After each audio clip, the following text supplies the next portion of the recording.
anche questa la vedo, per cui si vuole scrivere tanto. A zo e ono, mulvan, dan neve preso Nigerian. Toujours sa mesuzor, potret da meredion, mehed a potret tidrouz, hag a jom da noz, da stoup, ganon destan, a dogio geriadur, hag a boan da enloucha en o hevor, taolen a remadur. Toujours sa mesuzor, teban vos treboti hag o termal, ou skolioù a frazet gomzet, a pa skrivit dan ini a garit, a yez, a zo yez o galon, a nege c'hoaz ini o hempen.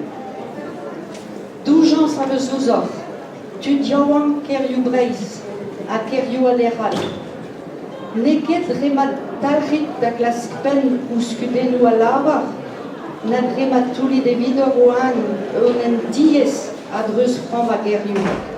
Met rem a padit, ouz gwap, ouz fent, godis a dispris, a reo deus e meo, sunet ar yez gant lez o mam. Anin kebe gwez de rei, o yez flour a sasun a gweun do bugari.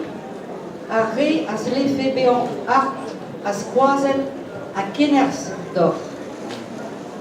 Dakrit a stom a da studia, a da liva o kounar war a ongerioù, a da deuler estrejou an dispar ar your a vouzaro ar vistri.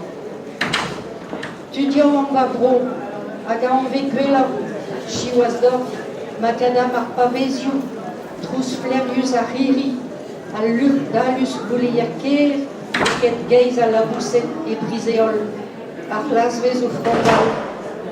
E meus doujan souzor, gant or an inie e mandazon or yez.